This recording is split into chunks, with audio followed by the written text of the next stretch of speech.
இந்த வீடியோல நம்ம பார்க்க போறது தினம் நம்ம பேஸ் பண்ணி வர ஸ்ட்ரெஸ் பத்தி தான். ஸ்ட்ரெஸ் அல்லது மன அழுத்தம் நம்ம டெய்லி ஃபேஸ் பண்றோம். அது ஒரு சில நிமிடங்கள் இருக்கலாம், ஒரு சிலருக்கு ஒரு நாள், 2 நாள், 3 நாள் இப்படி கூட இருக்கலாம். அது நாட்கள் கூட கூட பிரச்சனைகளும் கூட தான் செய்யுது. ஸோ இந்த ஸ்ட்ரெஸ்னால என்னென்ன பிரச்சனைகள் வருது, அதை எப்படி தடுக்கலாம் அப்படின்றதெல்லாம் இந்த வீடியோல நம்ம டீட்டெயிலாக பார்க்கலாம். மன அழுத்தம்னா என்னன்னா, நமக்கு ஒரு செயல் செய்யறப்ப நம்மளால ஒருவேளை அது முடியாது, இதை கட்டுப்படுத்த முடியாது, இல்லாட்டி இந்த செயலை செய்ய முடியாது அப்படின்றப்ப நம்ம மனசுக்குள்ள உருவாகும் ஒரு பயம், அது போன்ற உணர்வுக்கு பேர் தான் ஸ்ட்ரெஸ். இந்த ஸ்ட்ரெஸ்லயே குட் ஸ்ட்ரெஸ், பேட் ஸ்ட்ரெஸ்னு 2 இருக்கு.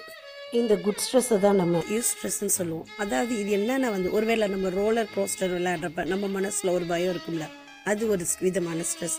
அதே மாதிரி ஒரு எக்ஸாம் எழுத போறப்ப நம்ம மனசுல வர பயம், ஒரு இன்டர்வியூ அட்டென்ட் பண்றப்ப மனசுல வர பயம், இதெல்லாம் யூஸ் ஸ்ட்ரெஸ்ன்னு சொல்றோம். ஏன்னா இந்த ஸ்ட்ரெஸ்ல நல்ல விதமான ஸ்ட்ரெஸ். இது நம்மளை மோட்டிவேட் பண்ணுது, நம்மளுக்கு ஒரு சந்தோஷத்தை கொடுக்குது. இதுல இருந்து நம்ம கொப்பை பண்ணி வெளியே வந்தோம்னா நம்மளுக்கு ஒரு பெரிய ஃபீலிங், எக்ஸைட்டடா ஃபீல் பண்ண வைக்குது, ஒரு பெரிய வெற்றி இருக்கு அப்படின்றத உணர வைக்கிறது. ஸோ இந்த ஸ்ட்ரெஸ்க்கு பேரு யூஸ் ஸ்ட்ரெஸ். அப்கோர்ஸ் இது வாழ்க்கையில தேவையான ஸ்ட்ரெஸ். இது நம்ம வாழ்க்கையில நம்மளை மேம்படுத்த உதவுது. இன்னொரு விதமான ஸ்ட்ரெஸ் சொன்னோம்ல, பேட் ஸ்ட்ரெஸ், அதுக்கு இன்னொரு பேரு டிஸ்ட்ரெஸ். அது நம்மள மனசுக்குள்ள எப்பயுமே ஒரு பிரச்சனையை உருவாக்குது, ஒரு ஆன்சைட்டியை உருவாக்குது. நான் இந்த பிரச்சனையில இருந்து வெளிவர முடியாது, அவ்வளவுதான், நான் தோத்து போயிருவேன்ற ஒரு பயத்தை உருவாக்குது. அது மட்டும் இல்லாம இனிமேல் உனக்கு ஒண்ணுமே செய்ய முடியாது அப்படின்ற ஒரு எண்ணத்தையும் நமக்கு உருவாக்குது. இந்த டிஸ்ட்ரெஸ்ஸை நம்ம கவனிக்காம விடுறப்பதான் ஆன்சைட்டி, டிப்ரெஷன், இன்னும் பலவிதமான மன நோய்கள் உருவாகிறதுக்கு காரணமாயிருக்கு. நமக்கு உண்டாகிற ஸ்ட்ரெஸ்ஸை நம்ம யூஸ் ஸ்ட்ரெஸ்ஸா மாத்த கத்துக்கணும், டிஸ்ட்ரெஸ்ஸா மாறினாம பாத்துக்கணும். பொதுவா மாணவர்களுக்கு இது ரொம்பவே யூஸ்ஃபுல்லா இருக்கும். ஏன்னா நம்ம படிக்கணும் அப்படின்றப்ப நான் படிச்சு முன்னேறுவேன் அப்படின்ற அந்த ஸ்ட்ரெஸ்ஸை யூஸ் ஸ்ட்ரெஸ்ஸா மாத்தினாங்கன்னா அது அவங்களுக்கு நல்லது. அதே என்னால முடியாது, நான் தூத்து போயிருவேன்னு நினைச்சாங்கன்னா டிஸ்ட்ரெஸ்ஸா மாறிடுது. இது டிஸ்ட்ரெஸ்ஸை கவனிக்காம விட்டோம்னா இது நம்ம உடம்புல பல பிரச்சனைகள், உடம்புல மட்டும் இல்ல மன பிரச்சனைகளை கொண்டாடுது. டிஸ்ட்ரெஸ்ல இருக்கவங்க எப்பயுமே ஒரு எரிச்சலுடனும் கோபத்துடன் இருப்பாங்க. அதே மாதிரி லாஸ் ஆஃப் அப்பிடைட், அதாவது பசியின்மை மட்டும் இல்ல, நிறைய சாப்பிடவும் செய்வாங்க சில சமயத்துல. அதே மாதிரி தூக்கம் இல்லாமலும் இருக்கும், சிலர் நிறைய தூங்கவும் செய்வாங்க. ஸோ ரெகுலரா நடக்கிறது இல்லாம கொஞ்சம் வித்தியாசமா தெரிவாங்க. அடுத்து ஃபெட்டிக்னா பலவீனமா சோர்ந்து போய் சக்தியே இல்லாம இருக்கிறது. அப்புறம் செஸ்ட் பெயின், பருக்கள் வருது, அப்புறம் பேக் பெயின் இருக்கும், தலைவலி ஜாஸ்தி இருக்கும், உடம்புல எனர்ஜியே இல்லாம இருப்பாங்க. டைஜஸ்டிவ் ப்ராப்ளம் நிறைய இருக்கும். எல்லாத்துக்கும் மேல லேக் ஆஃப் மோட்டிவேஷன், ஏன்டா இருக்கும் அப்படின்ற மாதிரி வாழ்வாங்க. இதான் காமனா ஒருத்தர் ஸ்ட்ரெஸ்ல இருக்காங்கன்னா அவங்களுக்கு தெரியுற சிம்டம்ஸ். ஸ்ட்ரெஸ்ல இருந்து எப்படி மேனேஜ் பண்ணி வெளியே வரதுன்னு பார்ப்போம். First breathing exercise. இந்த பிரீத்திங் எக்ஸசைஸ் நம்மளுக்கு பிசிக்கலா மட்டும் இல்லாம மென்டலாகவும் இமோஷனலாகவும் எல்லாத்தையும் ரெஃப்ரெஷ் பண்ணுது.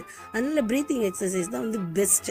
ரெண்டாவது வீட்டை விட்டு வெளியே வரணும். முதல்ல நேச்சரை ரசிக்க தெரிஞ்சிருக்கணும். வீட்டுக்குள்ளேயே அடைஞ்சு இதையே நினைச்சிட்டே இல்லாம வெளியே எல்லாத்தையும் இயற்கையை ரசிச்சா நம்ம இந்த ஸ்ட்ரெஸ்ல இருந்து 50% வெளியே வந்துடலாம்.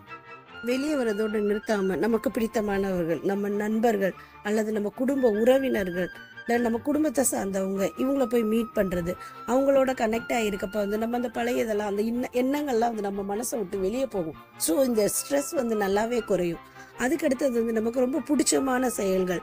நம்மளுக்கு ஒருவேளை படம் வரைய பிடிச்சிருக்கலாம், இல்லாட்டி ஏதாவது ஒரு ஹேண்ட் ஒர்க் பண்ண பிடிச்சிருக்கலாம், இல்லாட்டினா மியூசிக் வாசிக்கிறது பிடிச்சிருக்கலாம், பாட்டு பாடுறது பிடிக்கலாம், கேட்கறது பிடிக்கலாம். ஸோ இது மாதிரி எது உங்களுக்கு பிடிச்சிருக்கோ அதை செய்யுங்க. சிலருக்கு புக்ஸ் படிக்கிறது பிடிக்கலாம்.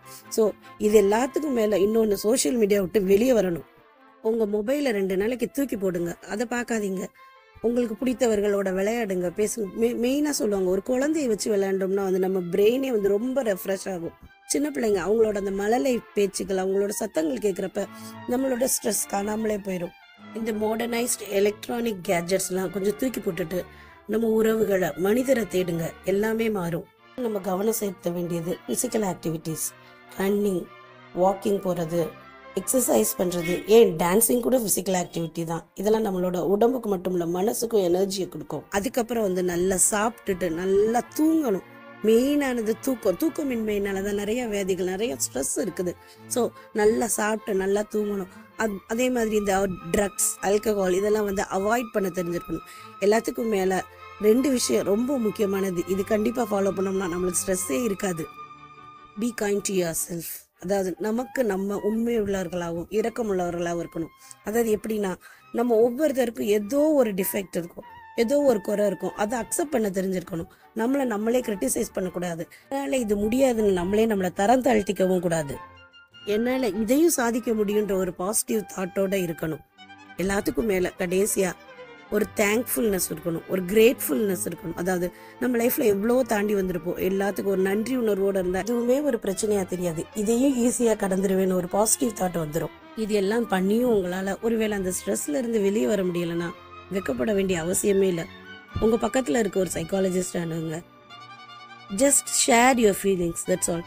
ஒருத்தரை போய் மீட் பண்றப்ப நீங்க பேசுங்க. அவங்கள்ட்ட நீங்க பேசுறப்போ உங்க மனசுல இருக்கிறது எல்லாம் கிளியர் ஆகும். It's better to go and meet a psychologist if you are not able to come out of the stress. ஒரு கவுன்சிலரை பார்க்கறது வந்து அசிங்கப்பட வேண்டிய விஷயமே இல்லை. ஏன்னா இந்த ஸ்ட்ரெஸ்ஸை நம்ம விட தான் இது பின்னால வந்து பெரிய பெரிய மன நோய்களுக்கு காரணமா இருக்கு. கடைசியா மன அழுத்தன்றது பிறர் உருவாக்குறதுல நம்மளா உருவாக்கிக்கிறது தான். அதை விட்டு வெளியே வருவோம். இந்த உலகத்தை சந்தோஷமா ரசிக்க பழகிக்குவோம்.